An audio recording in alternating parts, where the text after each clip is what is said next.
Días.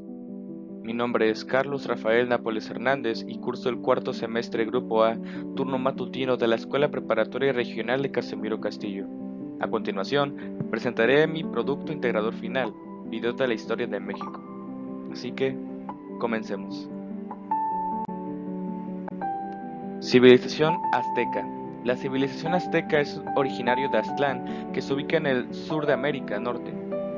Se asentaron en el Valle de México, en las islas de Texcoco, difundieron la lengua náhuatl y fundaron la ciudad de Tenochtitlan. Representaron los cimientos de la actual República Mexicana. El fin del Imperio Azteca fue realizado por el militar español Hernán Cortés en el año de 1521, español que además de conquistar el Imperio Azteca, fue responsable de la creación de las castas y la evangelización en el centro del continente. Esto marcó el inicio de lo que conocemos como México. Continuemos. Nueva España. La Nueva España la gobernó Hernán Cortés hasta que el rey estableció la Audiencia de México. El rey decidió que el virreinato sería el sistema de gobierno. El primer virrey fue Antonio Mendoza, que llegó en 1835. La base de la economía de la Nueva España fue la agricultura para la alimentación de habitantes y de ganado. La minería tuvo su auge a partir de 1546 al descubrirse en Zacatecas minas de plata, la cual fue la principal fuente de ingresos de la corona española. La población en la Nueva España fue variada y de acuerdo a su origen era su posición económica, quedando de la siguiente forma: españoles, criollos, indígenas, mestizos, negros, mulatos y al final los amos. Bueno, continuamos.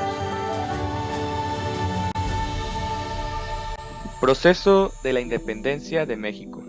La independencia de México no fue un hecho aislado, fue producto de una serie de factores tanto internos como externos, pero de manera principal fue ocasionada por la implementación de las reformas borbónicas, lo cual causó un gran descontento entre los criollos, que eran principalmente los que perdían sus distintivos privilegios. El impulsor de las reformas borbónicas fue Felipe V, y principalmente se centraban en la reducción de poder y terrenos a los españoles nacidos dentro de la Nueva España. En la madrugada del 16 de septiembre de 1810 estalló en la ciudad de Querétaro la Guerra de Independencia, la cual se prolongó durante 10 años entre el ejército insurgente y el realista. El Estado, según Perry Anderson, es una forma de organizar el poder por una clase social, en una sociedad, en un tiempo y un lugar determinado. Los elementos que conforman el Estado son la población, el territorio y las instituciones. De acuerdo con el Plan de Iguala, Iturbide organizó la formación de la Junta Provisional Gubernativa, la cual designó a los personajes que formarían la regencia como una forma de gobierno provisional. Iturbide se coronó en 1822 como emperador de México en medio del desorden político que pasaba el país. Desaparecido ya el primer imperio, después por las distintas circunstancias, los diputados del Congreso optaron por la República como la forma de gobierno idónea. Sin embargo, pronto surgiría la disputa entre los partidarios de la República Federal y la República Central.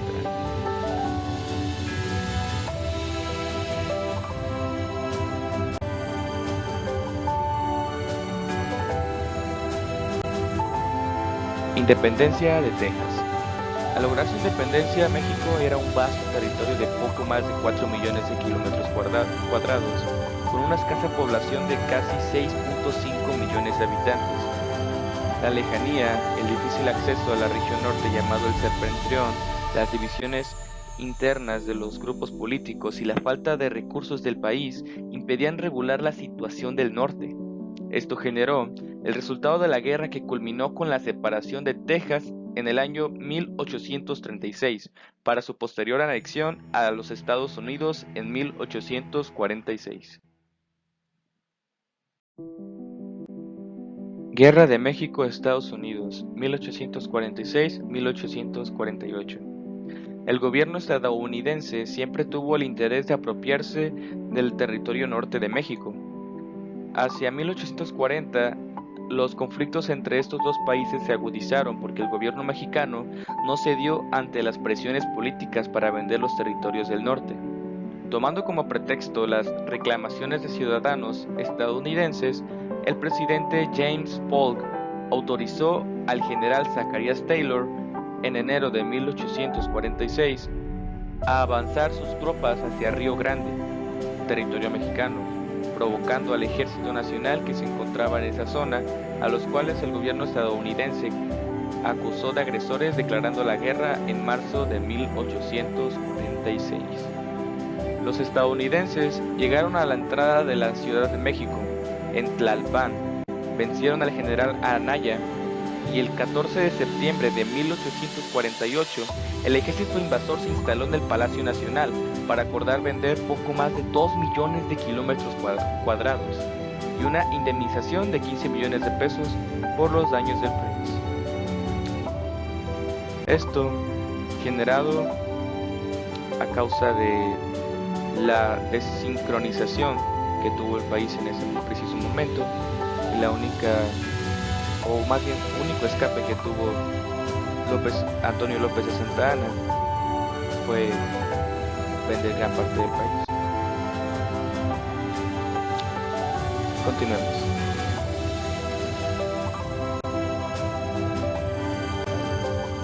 Versus conservador.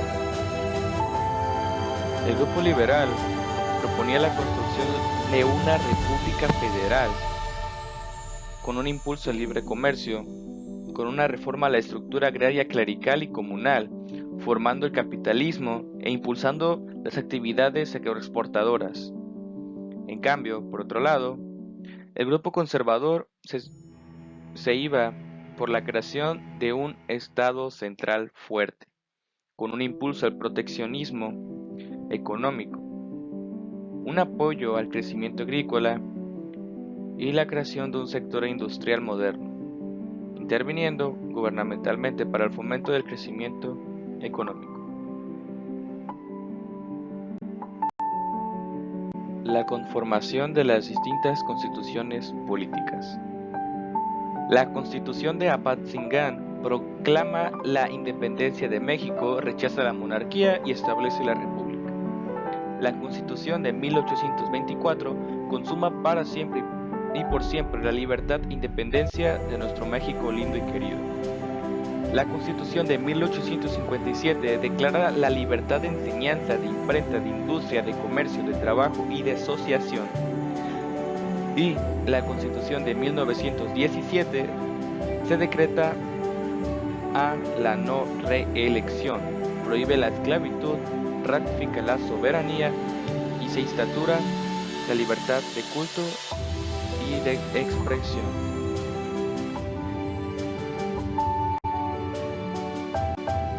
El Porfiriato. El periodo de 1876 a 1911 se caracterizó por la dictadura de Porfirio Díaz, responsable del desarrollo del capitalismo mexicano. Su gobierno era apoyado por la aristocracia mexicana. Díaz justificó la represión cuando consideró que los actores políticos o sociales habían optado por la sedición o la rebelión, es decir, cuando ya no era posible en que el objetivo del progreso económico exigía anteponer la paz. La Revolución Mexicana. En el año de 1908, Porfirio Díaz declaró estar cansado de ejercer el poder, insinuando la posibilidad de alternancia de poder, lo que dio motivo para que Francisco Madero se candidatara en la plataforma antireeleccionista. Con esto, es apresado y llevado a la cárcel. Luego de recuperar la libertad, Francisco y Madero se refugió en los Estados Unidos y promulgó el Plan de San Luis. Madero creía que los objetivos de la revolución ya habían sido alcanzados con la derrota del gobierno porfirista, pues México contaba con las instituciones democráticas que atenderían los deseos reformistas de los campesinos. Las consecuencias de la Revolución Mexicana consistieron en la promulgación de constitución con la reforma agraria, la nacionalización del suelo y subsuelo, la separación de la Iglesia Católica y la creación de los sindicatos. Presidentes de México. Los principales presidentes de México han sido Manuel Ávila Camacho, Miguel Alemán Valdés, Adolfo Ruiz Cortines, Adolfo López Mateos, Gustavo Díaz Ordaz, Luis Echeverría Álvarez, José Guillermo Abel López Portillo y Pacheco, Miguel de la Madrid Hurtado, Carlos Salinas de Gortari, Ernesto Zedillo Ponce de León, Vicente Fox Quesada, Felipe Calderón Hinojosa, Enrique Peña Nieto y Andrés Manuel López Obrador, presidente actual de la República Mexicana.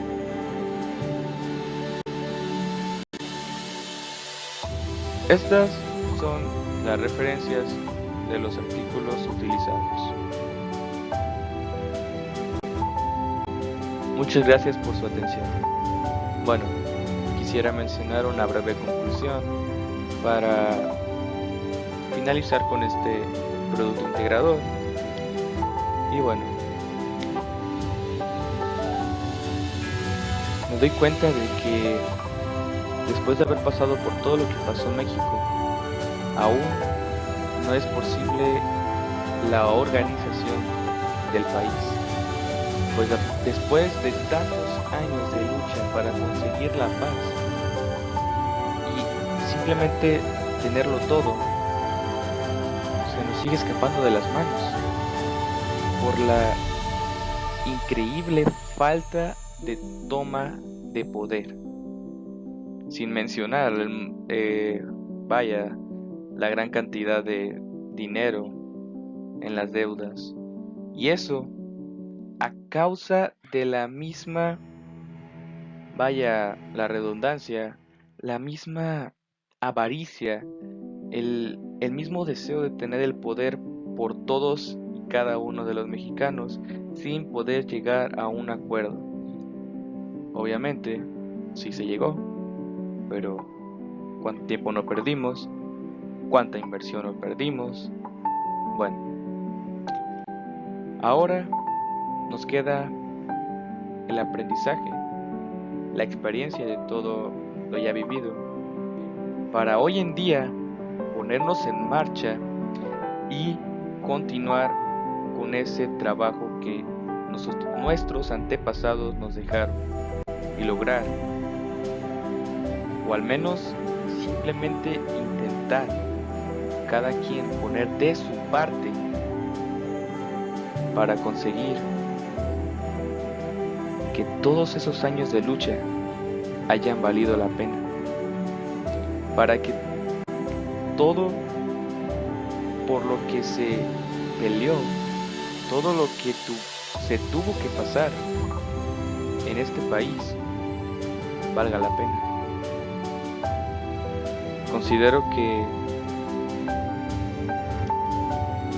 es nuestro deber como mexicanos, como descendientes, luchar y seguir adelante en busca de un mejor país. Bueno, de mi parte es todo. Muchas gracias y hasta luego.